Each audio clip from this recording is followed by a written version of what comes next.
Simão Pedro precisava entrar em contato com os seus sentimentos.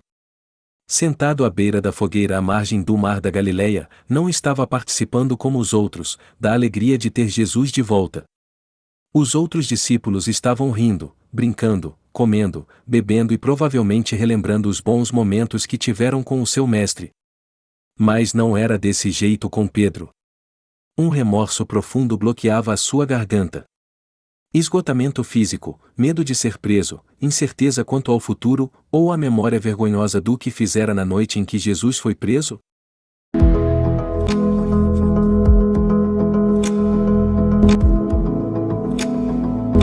Pedro, tu me amas.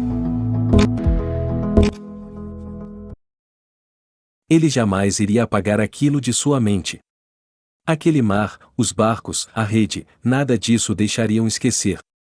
Foi lá que se realizou a melhor pesca da sua vida, foi lá que recebeu o glorioso chamado para ser pescador de homens, foi lá que deixou tudo para trás para abraçar a verdade do reino.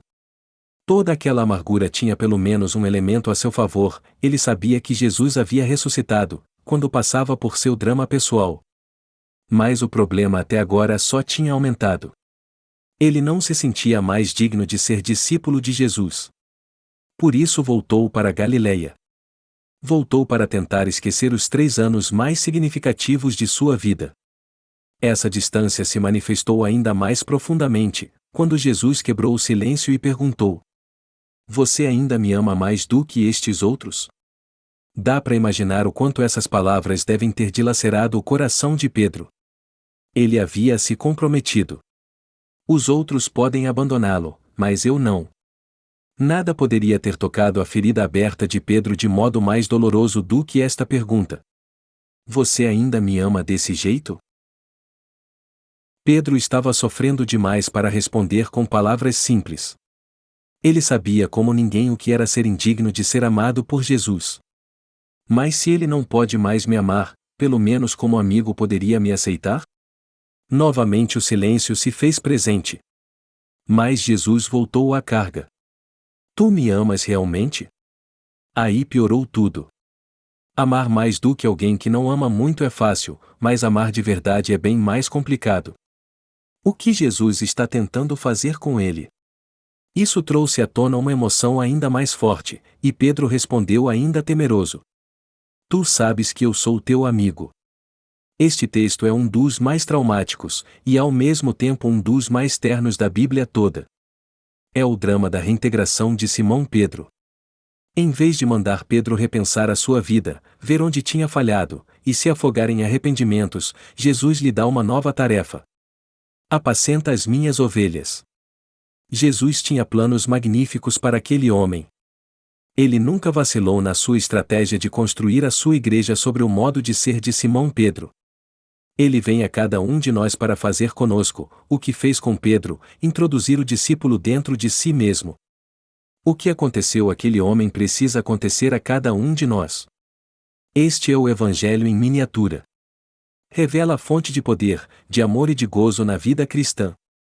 Revela o quanto Jesus ressurreto deseja nos libertar das culpas e das frustrações que acumulamos ao longo das nossas vidas.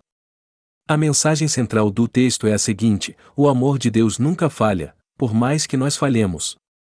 Pedro tinha construído o seu relacionamento com Cristo baseado na sua própria capacidade, na sua própria competência.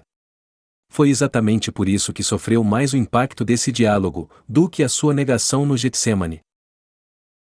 Nosso problema é projetar em Deus o nosso próprio padrão de aceitação. Toda a nossa compreensão de Deus é baseada no amor negociado, no interesse próprio, na troca de referências.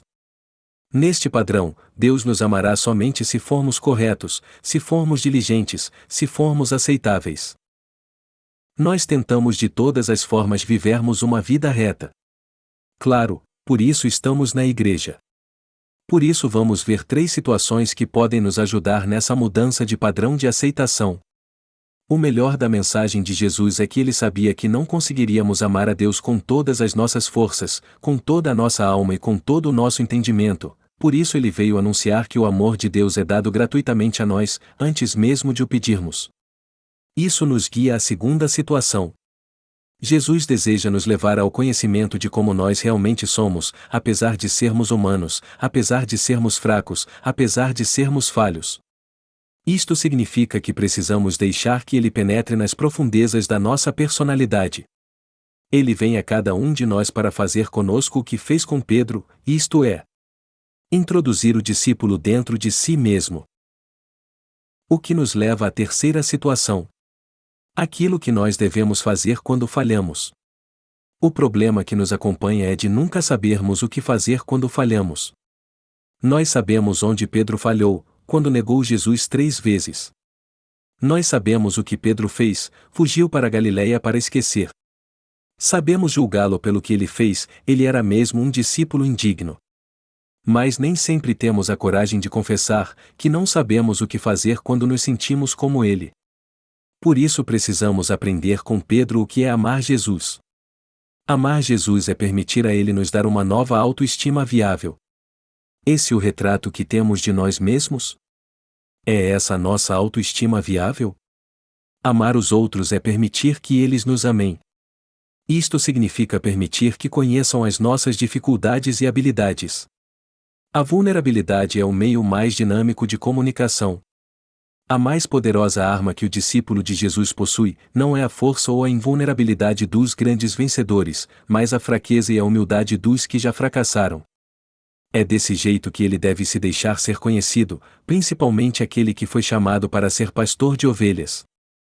O que de melhor o discípulo de Jesus tem a mostrar ao mundo, é a honestidade para com Deus, e a honestidade para com o próximo, aliado à coragem de mostrar o coração aberto. Sentir vergonha de si mesmo, nem sempre é fim de tudo. Se nessa hora aceitarmos a orientação de Jesus e dissermos sim aos seus desafios, teremos sempre a oportunidade de um novo e glorioso recomeço. É somente a partir daí que podemos responder ao grande mandamento: apacenta as minhas ovelhas.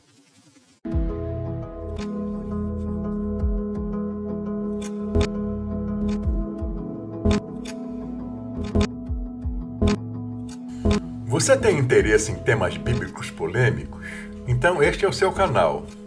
Explore-o mais a fundo. Temos vídeos que podem surpreendê-lo.